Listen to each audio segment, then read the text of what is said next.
From the 99th Expeditionary Reconnaissance Squadron of the United States Air Force, which is based here at RIAT Fairford.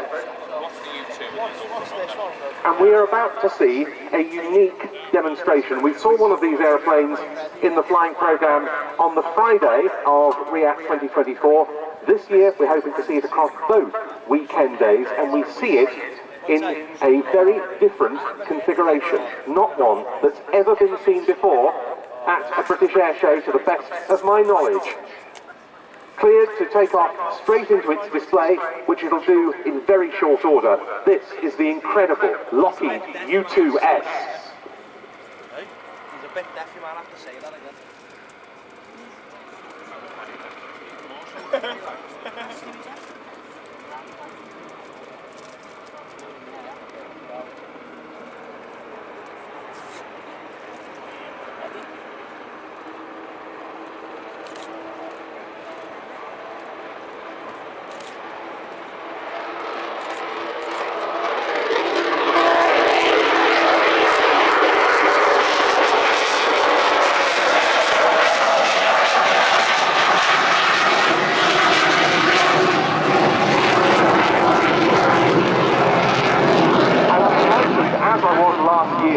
To be joined by a former U2 pilot, call sign Popeye, Scott Thompson. Welcome back to RIAT. Thanks, Dave. Great to be here. And great to see the unit flying again. But let's talk about the configuration of this aircraft. This isn't something we've seen in a flying program before. No, what you're seeing today is multiple sensors as it would look on an operational mission. Got signals intelligence on board, which you see in the booms that are on the wings. Those are not fuel tanks, but actually where the mission equipment lies. Looking and listening as we do. The imagery sensor on the nose, synthetic aperture radar, and the data link on the back of the airplane. A small satellite dish in that teardrop shape that takes the information that comes into the airplane and puts it through a satellite architecture to a ground station where they can disseminate the information to the appropriate commanders.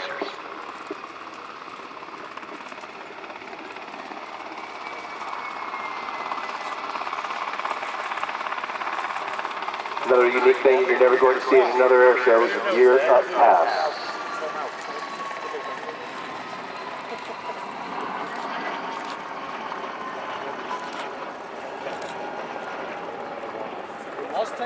It's known, I believe, as the senior span pod, isn't it? On this pod, it's used larger than the super pods, the wing pods. That's right, super pods on the wings.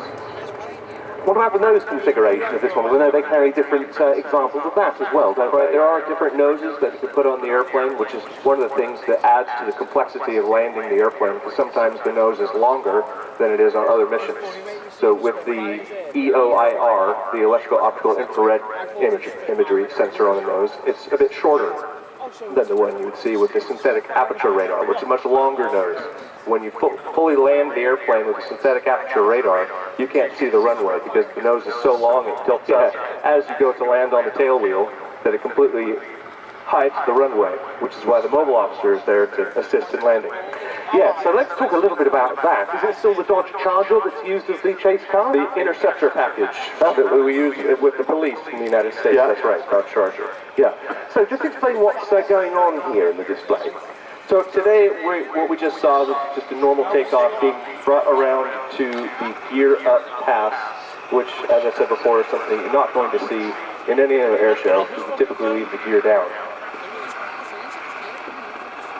After the gear up pass, we're going to a high key. This is going to be a no-flap, simulated flame-out approach. So what's happening now is the pilot is simulating that the engine has failed and a loss of hydraulics, which aids in drag of the airplane. Now, while the aircraft is in mission fit for this demonstration, I'm expecting that the pilot is not in mission fit himself in terms of what he's wearing in the cockpit. So, because the pilot isn't going to be going above Armstrong's line today, he will not be in, as we call it, a space suit, but he will be in just a classic flight suit. He's going to look like every other pilot, unfortunately for him.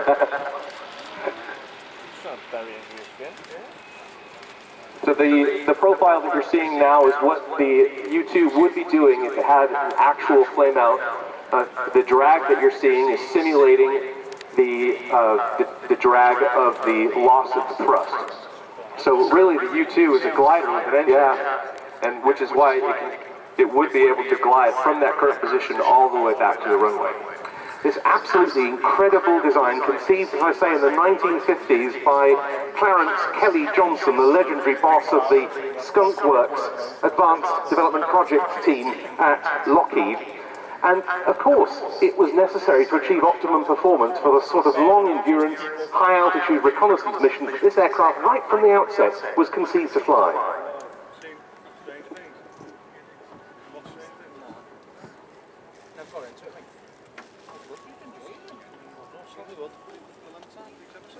I believe here we're going to see the chase car really coming into play again. So what will the pilot be hearing from the chase car as he makes this low approach?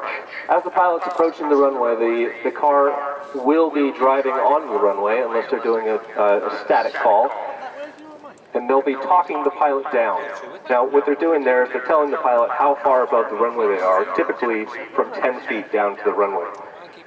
And we count down in 2s, 10, 8, 6, and so on. The rate at which the mobile officer is making those calls tells the pilot a lot as to how he needs to react. And he's more than just a radar altimeter. You can tell the pilot more left rudder, left rudder. And there we can see the car entering the runway.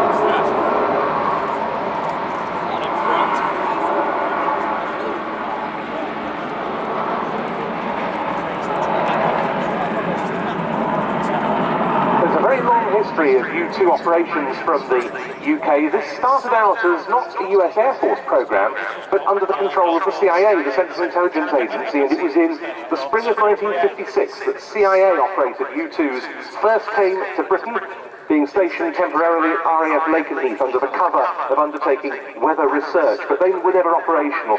Later, they were deployed to Milton Hall more permanently, then to Alconbury, including the period where the type was operated in its TR-1A guise, emphasising the tactical reconnaissance taskings that it could undertake. But now, of course, Popeye, this operating location here at Fairford, very well established. That's right, we've been here since 2019, and very well established in the hangars across the flight line there.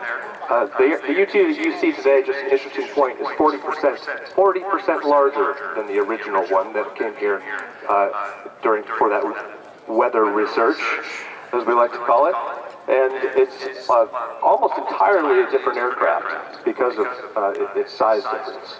With that 40% larger capability, it can haul 4,000 pounds of equipment over 70,000 feet and stay there for up to 12 hours. And the 99 PRS, very much on call all the time for real-world operations. Absolutely, the 99th is extremely busy, as are all the U2 squadrons around the world. You can bet that there is a U2 airborne 24/7, 365 somewhere in the world. Now, I just heard the pilot telling the tower that this is going to be a full-stop landing on this approach. This will be a full-stop landing, so you should see the chase car getting up right next to the airplane as it's landing, with the mobile officer providing those directive and informative calls down to touching down of that very fragile aircraft. And let's just reflect on the fact that when they return from operational missions, the pilots will be doing so in the, quote, spacesuit, and after a sortie that could last for 10 hours or more.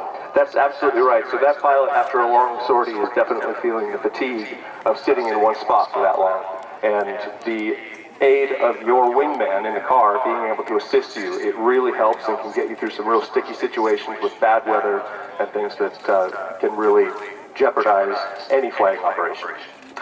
So, touching down now after an incredibly rare demonstration, the Lockheed U2S of the 99th Expeditionary Reconnaissance Squadron, US Air Force.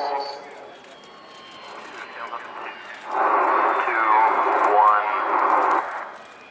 And I think we'd all agree, long may these aircraft stay here, Popeye. Long may the Dragon Lady reign.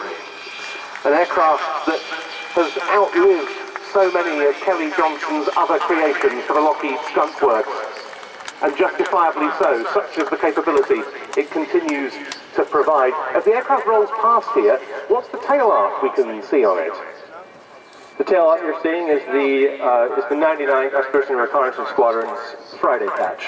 Ah, it's a dragon with a top hat sipping a cup of tea. very nice indeed. And people can get up close to one in the more standard fit in the static park. That's right. The clean airplane is that we usually use for pattern operations is over in static, and you can absolutely go take a look at that. And again, where else will you see that? They can also take a